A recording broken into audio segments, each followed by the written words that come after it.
Баршаңызға сәлем, қайырлы күн. Бүгін Whoopie Pie тортының оригинал рецептісімен бөлісетін боламын. Менімен бірге болыңыздар. Арнама жазылып, өз пікіріңізді қалдырып, қолдап отырыңыздар. Ол үшін алдын ала сармайымыз бен шоколадымызды су буында ертіп алатын боламыз. Толық мөлшерін мен описание бөлімінде жазып қалдырдым. Сол жерден қарап жасап көрулеріңізге болады. Таза ыдысымызға жұмыртқамыз бен қантымызды салып, аппақ масса болғанша миксеріміздің көмегімен араластырып аламыз.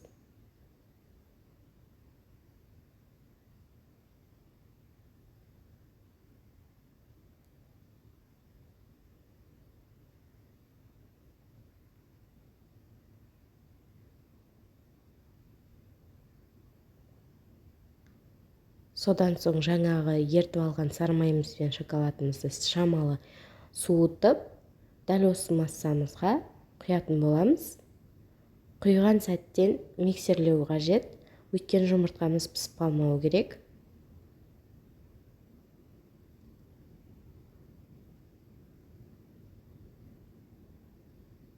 Осылай бір келкі болғаннан соң құрғақ заттарымызды біріктіреміз. Ұнымызды, қопсытқышымызды, какаомызды салып, қасықтың көмегімен араластырып аламыз. Міндетті түрде електен өткізу қажет. Мен алдын ала өткізіп дайындап алдым. Алдын ала өткізсеңіздер де болады, немесе үшеуін біріктіргеннен кейін барып өткізіп, массамызға салсаңыздар болады.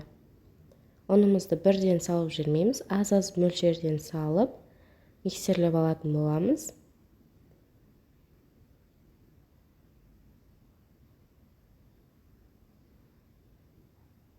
Мен 3 бөлікке бөліп салдым. Өздеріңіздің қалауларыңыз бойынша аз-аздан салып, миксерлеп алуларыңызға болады.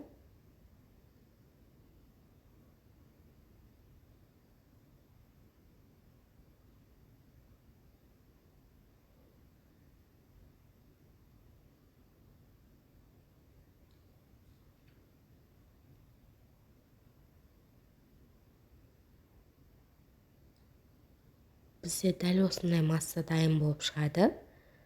Содан соң осылай пергамент қағаздарымызды дайындап аламыз.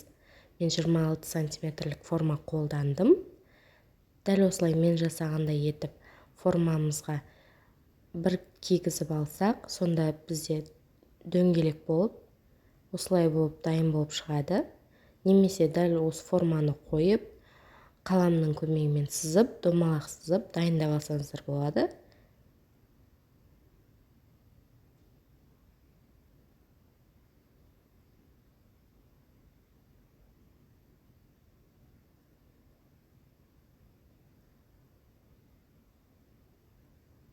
Дайын массамызды дәл осылай 4 бөлікке теңдей етіп бөліп шығатын боламыз.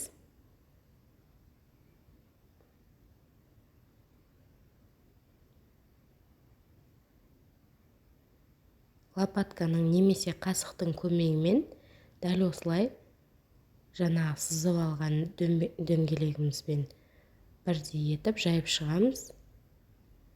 Алдын ала қызып тұрған пеште 190 градуста 5-7 минутта пісіп шығатын болады. Піскен кезде ағаш таяқшамен тексеріп көреміз.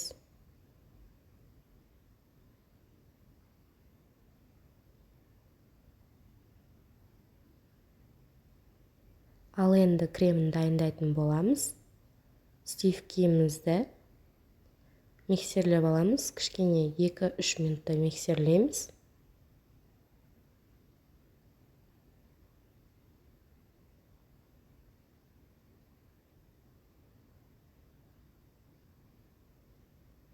Содан соң сүзбелі ірімшігімізбен қант ұнтағын салып,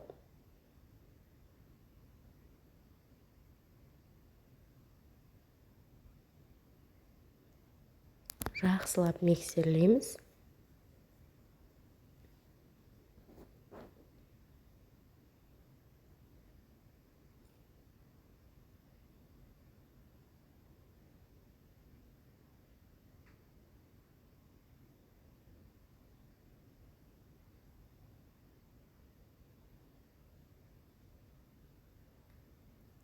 жай жылдамдықтан көтере отырып жоғары жылдамдықта миксерлеп аламыз.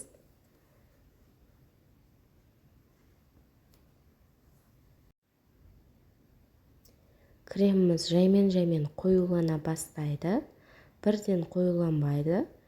Осылай сұйық болып барып қоюланатын болады. Қорықпай миксерлей беретін боламыз.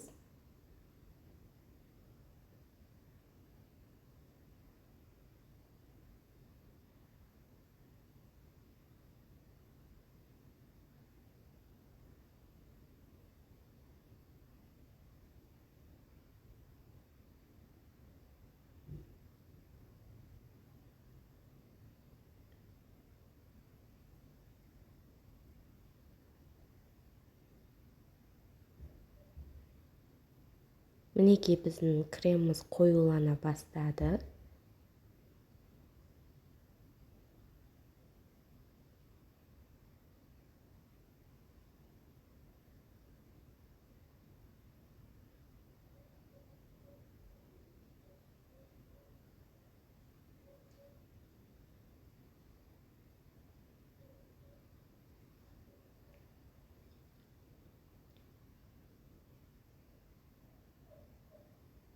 Дәл осылай формасын ұстайтын болып шығады.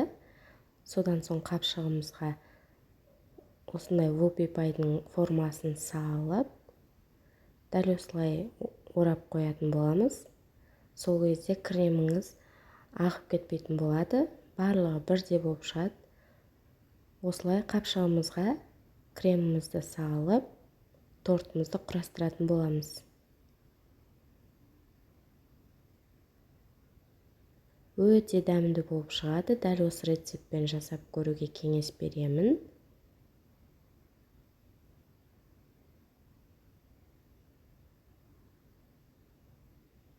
Корждарымыз да өте дәмді, осылай дөңгелек болып шығады.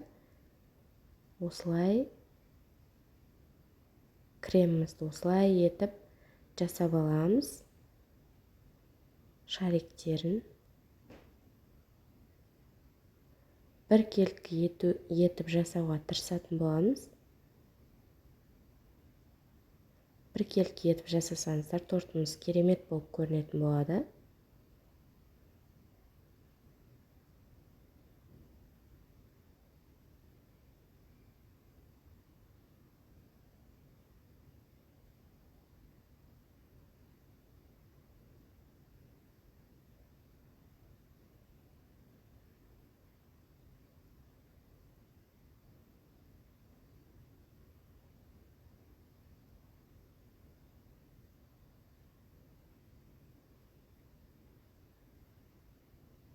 Қалған кремімізді осылай ортасына салып аламыз. Қапшықта крем қалдырмаймыз, себебі қолымыздың температурасымен ол кішкене еріп қалатын болады. Сол себепті келесі коржымызға қайтадан крем салып қолданатын боламыз. Сол кезде тортымыз әдем болып шығады.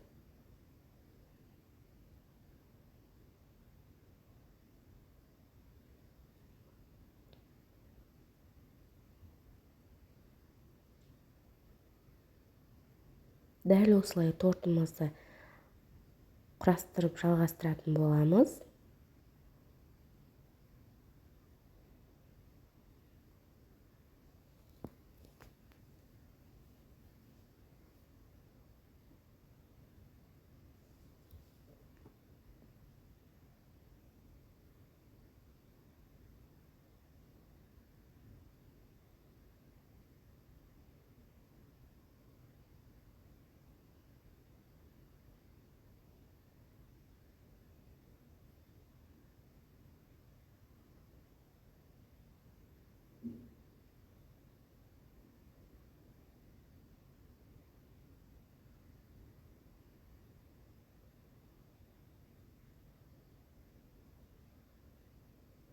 Қаражатыңызды экономдап, дәл осылай үй жағдайында вупипай тортын жасап көруге кеңес беремін.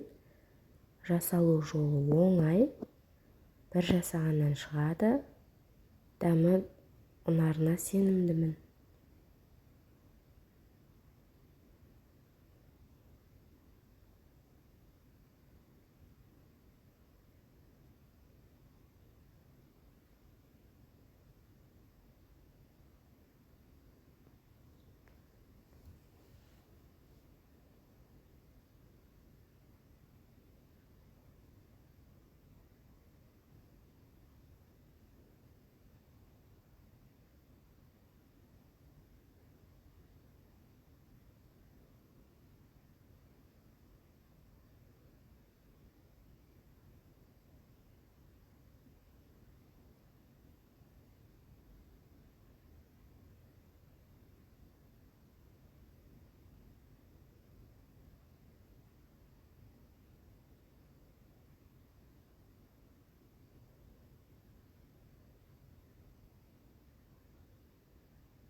Мінекей біз тортымызды құрастырып аяқтадық. Дәл осылай болып шығады. Глазур дайындаймыз. Сармайымыз бен шоколадымызды су буында ертіп, кішкене суытып, осылай тортымыздың бетіне құямыз. Менде мына жерде шоколад кішкене аздау болып қалды. Шамалы көп қоссаңыздар, бұдан да әдемі болып шығады. Шоколадын жағып болғаннан соң тоңазытқышқа 1-2 сағатқа салып аламыз. Содан соң бетін өздеріңіздің қалауларыңыз бойынша сәндеулеріңізге болады. Дәмі ерекше дәмді, жасалу жолы оңай, бір жасағаннан шығады. Нәзік торттардың бірі. Назарларыңызға рахмет. Арнама тіркеліп, қолдап отырыңыздар.